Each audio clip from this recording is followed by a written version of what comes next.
Hello everyone, welcome to Battle Eyes. I hope आप सब लोग बहुत अच्छे होंगे। आज की वीडियो में हम 5 दिसंबर का न्यूज़पेपर एनालिसिस करेंगे। इसमें टोटल मैंने 5 आर्टिकल लिए हैं, जिसमें पहला आर्टिकल बात करता है Bombay Natural History society release करने वाला है कैप्टिव ब्रीडेड वल्चर्स को आसाम में। अब इस आर्टिकल में आपको दो चीज़ें दिख रही हैं, एक तो BNHS, दूसरा है वल्चर्स के बारे में। इस आर्टिकल में आपको पहले न्यूज़ बताऊंगा, ये न्यूज़ किस चीज़ के ऊपर बात कर रही है। साथ ही साथ आपको मैं बताऊंगा BNHS क्या है, इसका क्या रेलेवेंस है, इससे कनेक्टेड कौन कौन से PYQs पूछे गए हैं। फिर मैं आपको वल्चर्स के बारे में बताऊंगा, वल्चर्स क्या होते हैं, अलग अलग टाइप्स के वल्चर्स, कौन कौन से वल्चर्स क्रिटिकली एंडेंजर्ड हैं, एंडेंजर्स कैटेगरी में आते हैं, वो सारी चीज़ें आपको मैं इस पूरे आर्टिकल में समझाऊंगा। नेक्स्ट आर्टिकल बात करता है सुप्रीम कोर्ट ने वॉर्न किया है हाफ बेक्ड क्रिमिनल प्रोसिक्यूशन के ऊपर। अब यहाँ पे एक केस हुआ है, आपको मैं केस समझाऊंगा क्या हुआ है, साथ ही साथ मैं आपको बताऊंगा सुप्रीम कोर्ट ने ये बात क्यों कही है, तो उस केस से रिलेट करके आप चीज़ों को समझ पाओगे। और यहीं पे जो क्वेश्चन उठा है GS 221 में, constitutional morality is rooted in the constitution itself and is founded on it's essential facets. तो आप देखोगे कि यहाँ पे सुप्रीम कोर्ट क्या है, एक जुडिशरी का ऑर्गन है, और ये क्या करता है, कॉन्स्टिट्यूशन को डिफेंड करने में, कॉन्स्टिट्यूशन के प्रिंसिपल्स को डिफेंड करने में काफ़ी मदद करता है। तो आर्टिकल के पॉइंट्स का आप इस्तेमाल कर पाओगे। आप हमेशा इस चीज़ को ध्यान रखिए, कभी भी सुप्रीम कोर्ट का कोई भी जजमेंट आ रहा है तो उस जजमेंट को नहीं रटना है, उस जजमेंट के की प्रिंसिपल्स को आपको अपने दिमाग में रखना है। उस प्रिंसिपल से आप रिलेट करके अपने पॉइंट्स बना सकते हैं मेंस की आंसर राइटिंग के लिए। नेक्स्ट आर्टिकल बात करता है एक ड्राफ्ट अमेंडमेंट बिल आया है पोस्ट ऑफिस एक्ट, मतलब पोस्ट ऑफिस एक्ट में कुछ अमेंडमेंट्स किए गए हैं, और यहाँ पे ध्रुवा एक नया पोर्टल लाया गया। अब आप ध्रुवा सुनते ही आपको लग रहा है व्हाट इज दिस ध्रुवा, तो बहुत ज़्यादा इंपॉर्टेंट है, हाई स्टेक्स हैं, क्वेश्चन में पूछा जा सकता है आने वाले जो आपका प्रीलिम्स रहेगा। क्यों पूछा जा सकता है मैं आपको समझाऊंगा, क्योंकि ये स्मार्ट एड्रेसिंग सिस्टम के ऊपर बात कर रहा है, और यूपीएससी ऐसे ही क्वेश्चंस की तलाश में रहता है जहाँ पे इतने सारे की फेसेट्स मिल जाए। मैं आपको बताऊंगा कि जो पोस्टल सिस्टम आप देखते हो, कभी भी आप अगर ऑर्डर करते हो ऑनलाइन तो क्या होता है, पोस्टल कोड डालते हो, लेकिन अगर ध्रुवा फिर यहाँ पे डिजिपिन, अगर ये सारी चीज़ें आ जाएंगी तो किस तरीके से ये पूरा का पूरा ट्रांसफॉर्मेशन हो जाएगा। ये थोड़ा सा यूपीआई जो इंफ्रास्ट्रक्चर है, या फिर आप एनपीसीआई से मोटिवेट होकर सारी चीज़ें लाई गई हैं, मैं आपको बताऊंगा कैसे ये पूरा वर्क करेगा। नेक्स्ट आर्टिकल बात करता है आर्कियोलॉजिकल डिस्कवरी हुई है टर्की में। अब यहाँ पे कुछ स्टोन हिल्स हैं जो कि न्यूलिथिक पीरियड से ट्रेस अप की जा रही है, तो यहाँ पे कुछ पॉइंट्स हैं जो आपके एग्जैक्ट साइट्स हैं जहाँ पे स्टोन हिल्स मिली है, मैं उस साइट्स बताऊंगा, और उस साइट से कनेक्टेड कैसे क्वेश्चंस पूछे जा सकते हैं वो मैं आपके साथ डिस्कस करूंगा। आप एक चीज़ को नोटिस कर रहे होंगे जो कि रेगुलर व्यूअर्स हैं, कि मैं आर्टिकल यहाँ पे आपको बैठा के बहुत ज़्यादा डिटेलिंग नहीं करता हूँ, यहाँ बैठा के आपको मैं एज ए जर्नलिस्ट टाइप नहीं मैं यहाँ पे भाषण या फिर न्यूज़ सुनाता हूँ। मैं ऑब्जेक्टिव आप नोटिस कर रहे होगे, आपको आर्टिकल समझा रहा हूँ, आर्टिकल का स्टैटिक पोर्शन बता रहा हूँ, उससे कनेक्टेड जो PYQs आए हुए हैं। ये सब मैं कर क्यों रहा हूँ, रीज़न बीइंग कि आपका ऑब्जेक्टिव सिर्फ एक है। यूपीएससी अगर आपके सामने कोई क्वेश्चन दे रहा है, उसके सामने 4 ऑप्शंस हैं, तो आप इस स्थिति में होने चाहिए कि आप एटलीस्ट सही ऑप्शन को क्लिक कर सको। Next article world soil day के ऊपर बात करता है, बेसिकली एडिटोरियल है जहाँ पे हेल्दी सॉइल और हेल्दी सिटीज़ का क्या रिलेशन है, मैं वो दोनों चीज़ आपके साथ डिस्कस करूँगा। इस पूरे आर्टिकल की समरी आप बैटल आइस के टेलीग्राम चैनल से डाउनलोड कर सकते हैं। चलिए स्टार्ट करते हैं अपना पहला आर्टिकल। तो जो बॉम्बे नेचुरल हिस्ट्री सोसाइटी, अभी मान लो एक बेसिकली इंस्टीट्यूट है, अभी के लिए बस मान लो इसको, ठीक है, एक ऑर्गेनाइजेशन है जो 6 कैप्टिव ब्रीडेड वल्चर्स को रिलीज करने जा रही है। कैप्टिव ब्रीडेड मतलब क्या होता है, इसको कैप्टिविटी में रखे गए हैं वल्चर्स को, जिसे गिद्ध कहते हो आप, ठीक है। यहाँ पे 3 स्लेंडर बिल्ड वल्चर्स हैं और आपके 3 कौन से वाइट रम्ड वल्चर्स हैं। कहाँ पे रिलीज किया जाएगा, आसाम के कामरूप रीजन में। अब ये जो बर्ड्स हैं, वल्चर्स हैं, 2 से 3 साल की हैं बेसिकली, ठीक है। तो ये आपका आर्टिकल तो यहीं पे वाइंड अप हो जाता है। अगर देखोगे तो यहाँ पे वही सारी चीज़ें हैं कि ये जहाँ पे रिलीज किया गया है ये नेचुरल रेंज में आता है इन सभी वल्चर्स के, तो यहाँ पे आसानी से ये क्या कर पाएंगे, थ्राइव कर पाएंगे, इनका हैबिटेट सही से यहाँ पे एक्लेमेटाइज करने में इनको मदद कर देगा। इसलिए लिखा है नेचुरल कंडीशन यहाँ पे फेवरेबल है, इसी वजह से इन 6 जो वल्चर्स को यहाँ पे रिलीज किया जा रहा है। तो अब क्वेश्चन उठता है इसके आगे हम कहाँ चले। अगर देखा जाएगा तो आप जनरली इतना ही पढ़ोगे, और इतना पढ़ने के बाद क्या होगा, आप सोचो क्या हमें और भी इसके आगे पढ़ना है। अब मैं आपको यहाँ पे यूपीएससी का अप्रोच बताता हूँ। 1 मिनट के अंदर मैंने पूरी न्यूज़ समझा दी आपको।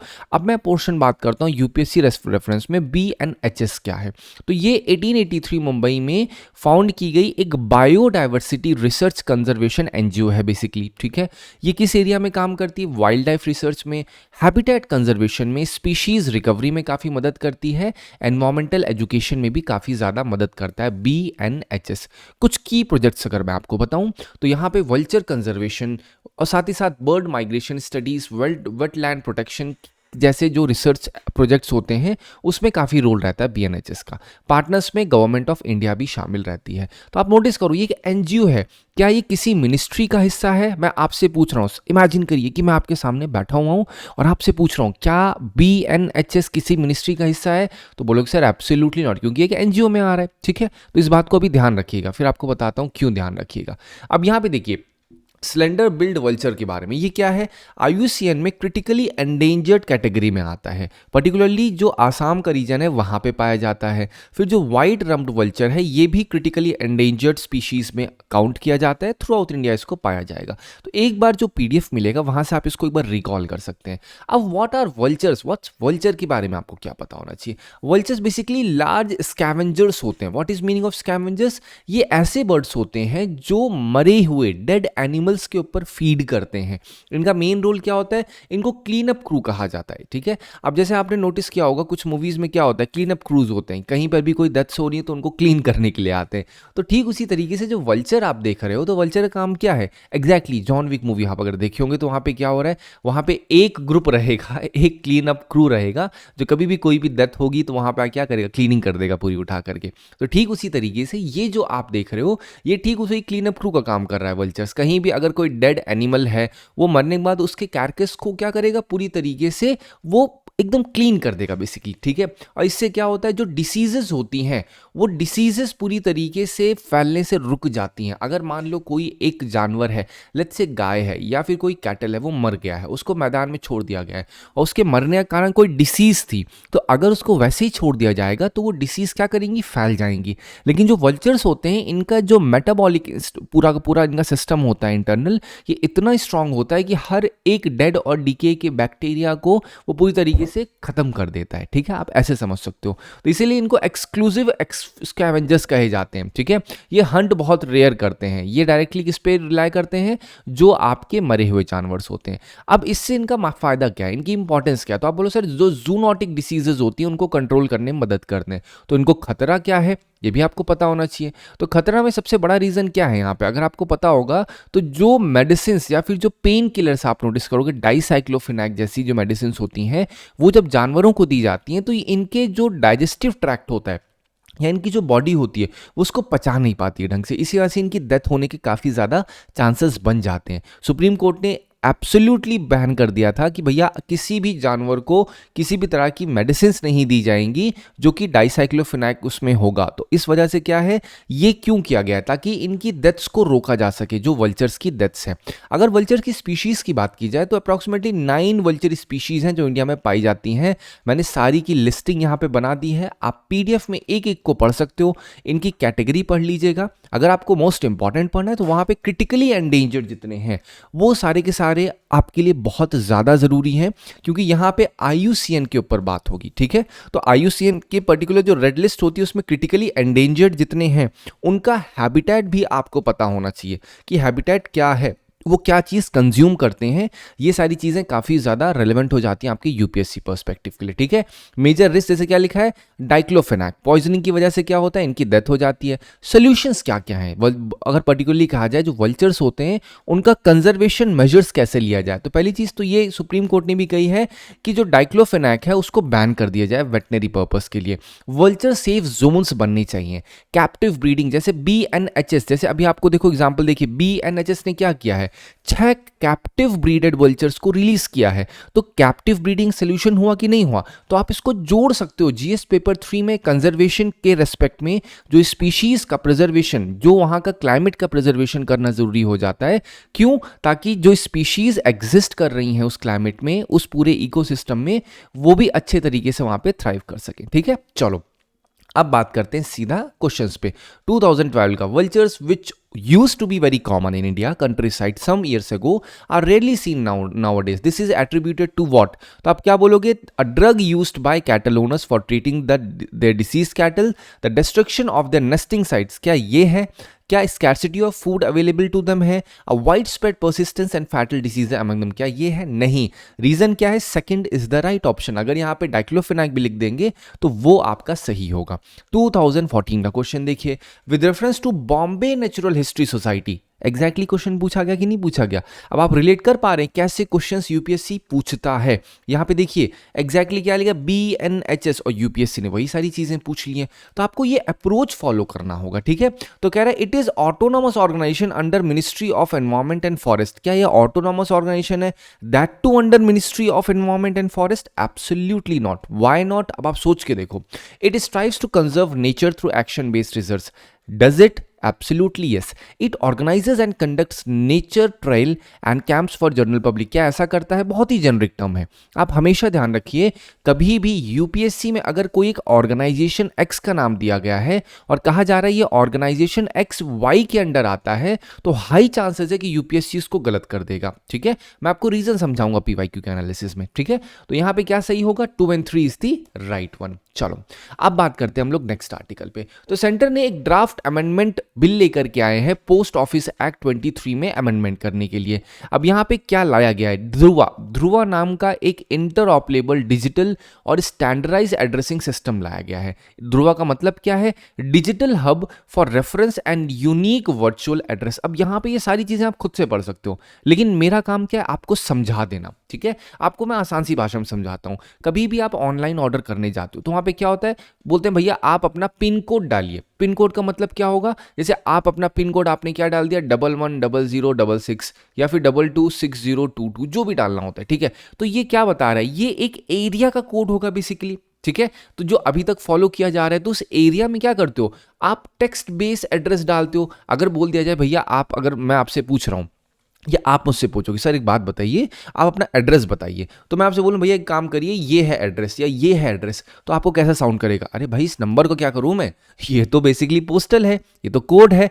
कोड तो कितने सारे हजार लोगों को कैसे में पता चलेगा? तो ये एक प्रॉब्लम है। तो वहां पे आपको टेक्स्ट बेस एड्रेस डालना पड़ेगा कि सर एड्रेस क्या है, तो आप बोलोगे भैया ये XYZ कॉलोनी है, ये ABC मकान नंबर है, ये लैंडमार्क है। तो ये क्या करें? टेक्स्ट बेस एड्रेस की जरूरत पड़ती है even after having pin code.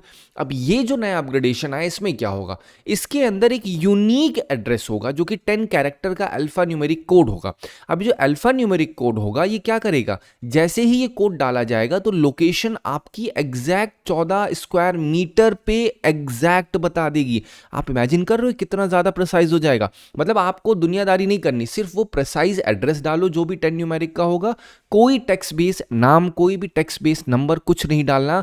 The only thing which you have to put is this 10 character alpha numeric code. अब ये क्या करेगा? ये लैटिट्यूड और लॉन्गिट्यूड के कोऑर्डिनेट्स का सहारा लेकर के एग्जैक्टली आपको आपकी लोकेशन बता देगा। लेकिन अब क्वेश्चन क्या उठता है?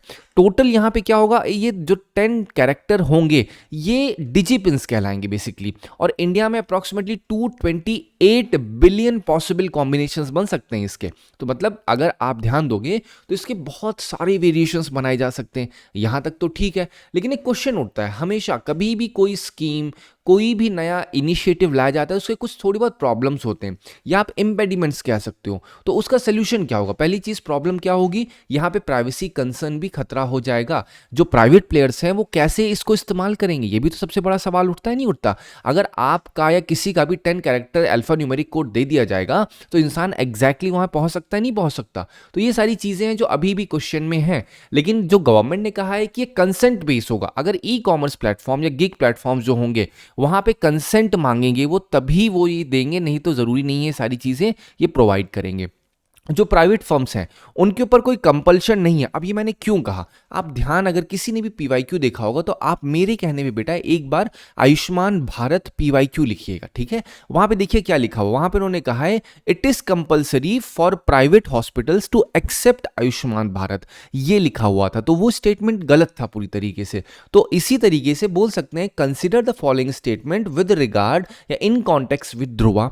तो वहां पे आप क्या करोगे? बोल देंगे there is compulsion for private players to join. तो इसी तरीके से यूपीएससी जनरली ट्रैप्स डालते हैं और ये बात आपको पता होनी चाहिए अच्छे तरीके से, ठीक है। और यहाँ पे क्या है, सेक्शन 8, यहाँ पे इनसे कहा गया है कि भैया एक एंटाइटी क्रिएट होगी which would be similar to NPCI. जैसे एनपीसीआई होती है ना यूपीआई के लिए, वैसे यहाँ पे भी होगा, जो कि क्या काम करेगी, मैनेज करेगी एड्रेस को, जो स्टैंडर्ड और ऑपरेशन बेसिस पे काम करेंगे। तो यहाँ पे आपको एक अच्छी खासी नॉलेज हो चुकी है। आप पीडीएफ से एक बार डाउनलोड करके इस चीज़ को ज़रूर पढ़िएगा, ठीक है। मैंने आपको ओवरऑल अंडरस्टैंडिंग प्रोवाइड कर दी।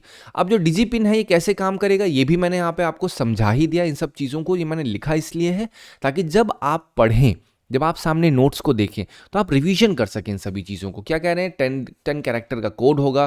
क्या ये पोस्टल को रिप्लेस करेगा? तुरंत रिप्लेस नहीं करेगा। अभी भी पोस्टल जो है पिन कोड है वो एग्जिस्ट करेगा, लेकिन ये एडिशनल एडवांस एड्रेसिंग लेयर कही जा रही है, ठीक है। चलो अब बात करते हैं हम लोग नेक्स्ट आर्टिकल पे। नेक्स्ट आर्टिकल क्या बात करता है, सुप्रीम कोर्ट ने स्टेट को, स्टेट का मतलब क्या होता है, आर्टिकल 12 में जो स्टेट होता है ना उसकी बात हो रही है। स्टेट कोई पर्टिकुलर स्टेट की बात नहीं हो रही, ऑल ओवर सबको कहा जा रहा है। तो उनसे कहा है भैया आप लोग वीक क्रिमिनल केसेस को मत बनाइए। अगर कोई भी केस आपके सामने आया है तो आप पहले देखिए कि क्या वो रियलिस्टिक है या फिर वो मेडअप है पूरी तरीके से। अगर वो मेडअप केस होंगे, हाफ बेक्ड होगा, तो उसमें क्या होगा, जो कन्विक्शन है या जिस भी इंसान को कन्विक्ट या जिसके ऊपर दोष लगाया जा रहा है उसको राइट टू फेयर प्रोसेस का अधिकार छिन जाएगा, वॉयलेट हो जाएगा, और ये बर्डन भी क्रिएट कर देगा जुडिशरी जो कि ऑलरेडी ओवरलोडेड है। तो यहाँ पे आपको मैं एक रीजन बताता हूँ ये हुआ कैसे। एक केस था बेसिकली जहाँ पे 2 भाई थे, तो एक फीमेल पहुंची वहां पे, वो वहां पे गई, तो इन दोनों भाइयों ने कहा भैया आप नहीं जा सकते। मैं आपको बहुत ही लेमन भाषा में बता रहा हूँ। तो फीमेल ने कहा भैया ऐसा है कि नहीं हम जाएंगे। तो फीमेल ने अपने आप को कहा हम टेनेंट हैं यहाँ पे रहने वाले, हम किराएदार हैं। तो कहते नहीं भैया आप टेनेंट नहीं हो, मतलब एक आपको वार्तालाप के तरीके से मैं समझा रहा हूँ। तो दोनों भाइयों ने कहा भैया आप हमारे यहाँ तो नहीं रहते हो। लेकिन ये क्या हुआ, इन्होंने फिर कंप्लेन की, फीमेल ने कंप्लेन करके क्या कहा कि भैया इन्होंने मेरे फोटोज को खींचा हुआ है। तो इसके बिहाफ पे इन दोनों के ऊपर केसेस चलना स्टार्ट हो गया। और फाइनली क्या हुआ, सुप्रीम कोर्ट ने इस चीज को पूरी तरीके से खत्म कर दिया, रस्त बोलते हैं ना जिसे कहते हैं, केस को पूरी तरीके से डिस्कार्ड कर दिया। अब ये डिस्कार्ड तो किया, लेकिन सुप्रीम कोर्ट ने साथ ही साथ ये भी अपनी रिकमेंडेशन दी कि ये सारी चीजें नहीं होनी चाहिए। तो इसका इस्तेमाल आप कर सकते हो, जस्टिस डिलीवरी में काफी ज्यादा जरूरी है। तो ये जो सुप्रीम कोर्ट ने बोला है ये कैसे इंपैक्ट करेगा ओवरऑल जस्टिस को, ये भी बहुत बड़ा सवाल उठता है।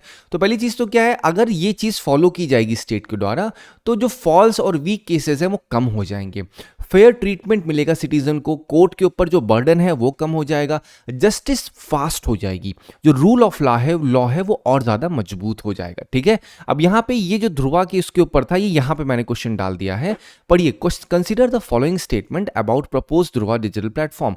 कह रहे हैं it aims to replace traditional text based address with interoperable digital labels. क्या ऐसा है, digipins the base of Dhruva is a 10 digit numeric code. Each digipin correspond to precise geolocation express through latitude and longitude. A section 8 of profit entity is proposed to manage Dhruva ecosystem similar to NPCI role in UPI।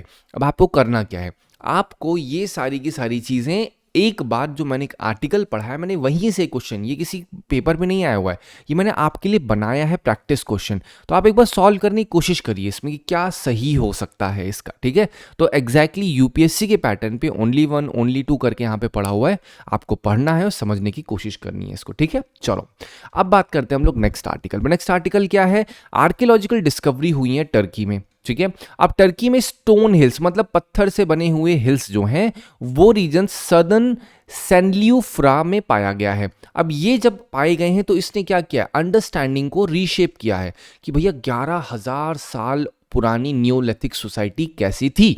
तो यहाँ पे क्या आ रहा है, यहाँ पे जो findings है उसमें स्टोन फिगरिंग्स हैं, साथ ही साथ यहाँ पे ह्यूमन के फेसेस कार्व्ड किए गए हैं। अब ये सब चीज़ें क्या दिखाती हैं, ये सब चीज़ें दिखाती हैं कि जो पहले के ह्यूमंस थे वो किस तरीके से अपने स्पेयर या लेजर टाइम में काम करते थे, किस तरीके से। जब इतने सारे ह्यूमन स्कल्पचर्स अगर मिल रहे हैं तो दिखाता है ह्यूमन सेंट्रिक सिम्बॉलिज्म कि सोसाइटी कैसे और ज़्यादा सेटल्ड हुई है। तो यहाँ पे कराहन टेपे और आपका गोपक्ली टेपे, ये दोनों भी ज़रूरी हैं प्लेसेस के नाम जो हैं। ये टर्की की 12 स्टोन हिल प्रोजेक्ट्स में से एक ये 2 भी आएंगे, और फिर आपका ये जो आपको दिख रहा है सनल्यूफ्रा, ये भी ज़रूरी है। तो ये प्लेसेस इन न्यूज़ के लिए काफ़ी ज़्यादा इंपॉर्टेंट है। यूनेस्को की जो वर्ल्ड हेरिटेज साइट्स होती हैं, जैसे क्या लिखा है गोबकली टेपे, ये ज़रूरी है। ये ओल्डेस्ट नोन मेगालिथिक स्ट्रक्चर कहा जाता है। तो यूपीएससी के लिए यूनेस्को साइट्स काफ़ी ज़्यादा ज़रूरी है। अब यहाँ पे क्या है, अगर मैं न्यूलिथिक लाइफ के बारे में बताऊँ तो यहाँ पे क्या होता था कि जो ह्यूमंस थे वो धीरे धीरे धीरे अब क्या है, अब वो हंटिंग से ज़्यादा अपने आप को सेटलमेंट की तरफ पुश करने लग गए। यहाँ पे नए सोशल स्ट्रक्चर्स बने, बिलीफ सिस्टम्स बने, रिचुअल्स बने और ऑर्गेनाइज बिहेवियर बनना स्टार्ट हो गया। और कल्चरल सिस्टम्स को आप देखोगे तो अलग अलग जगह हैं जो आपको एक बार पढ़ लेना होगा।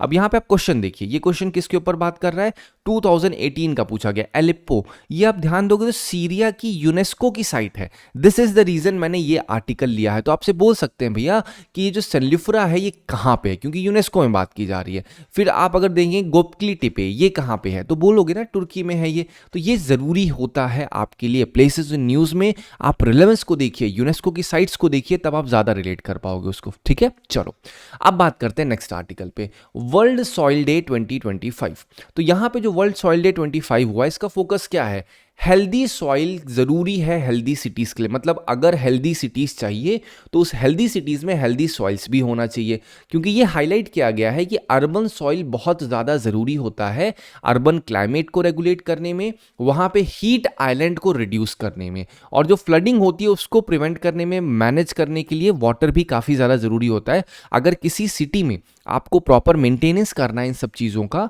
तो वहाँ पे सॉइल का हेल्दी होना काफ़ी ज़्यादा ज़रूरी होता है।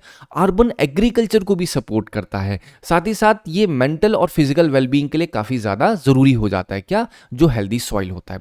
अर्बन सॉइल जो प्रॉपर कुछ प्रॉब्लम्स फेस कर रहे हैं उसमें क्या है, डिग्रेडेशन फ्रॉम कंटैमिनेशन। अब जब कंटैमिनेशन की बात हो रही है तो यहाँ पे आपको ग्राउंड वाटर कंटैमिनेशन भी पता होना चाहिए, जहाँ पे यूरेनियम, कैडमियम, अभी थोड़े दिन पहले एक आर्टिकल था जहाँ पे मैंने बताया था ग्राउंड वाटर कैसे हैवी मेटल से कंटैमिनेट हो रहा है। फिर यहाँ पे जो सीलिंग बाय कंक्रीट कंपैक्शन, ये सब क्या है, ये सारे कॉजेज हैं जिसकी वजह से डिग्रेडेशन हो रहा है सॉइल का। अब यहाँ पे एक्शन एजेंडा क्या है, तो हमें पहली चीज तो क्या है, हमें सॉइल को रिस्टोर करना होगा बाय कंपोस्ट और ऑर्गेनिक अमेंडमेंट्स। हमें ग्रीन इंफ्रास्ट्रक्चर जैसे park, rain gardens, tree belts, इन सबको प्रमोट करना होगा। अर्बन फार्मिंग को और ज्यादा एनकरेज करना होगा। आपको याद होगा मीरावाकी मेथड के ऊपर सवाल पूछा गया था और ये आपके लिए ज़रूरी है। तो अर्बन फार्मिंग होगी, कम्युनिटी गार्डन्स होंगे, तो ये सब क्या करेंगे, ये आपके अर्बन सॉइल को मेंटेन करेंगे। और जब अर्बन सॉइल हेल्दी होगा तो वहाँ पे सिटी भी हेल्दी होगी।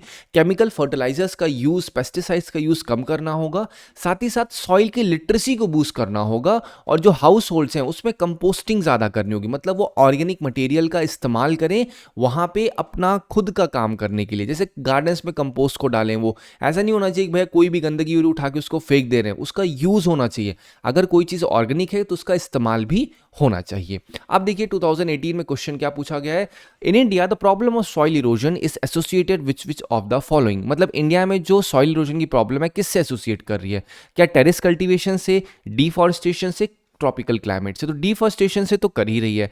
टेरेस फार्मिंग मतलब क्या होती है, छत के ऊपर फार्मिंग, यही तो होता है। टेरेस का मतलब क्या होगा, सर छत है, तो वहाँ पे क्या होता है, पहाड़ों पे ऐसे ऐसे छत बना दी जाती है। तो क्या ये सॉइल इरोजन करता है, नहीं, ये तो बचाता है। तो यहाँ पे केवल 2 इज द राइट वन। ठीक है, आई होप आपको इस आर्टिकल से मदद मिली होगी। Thank you so much for watching this video.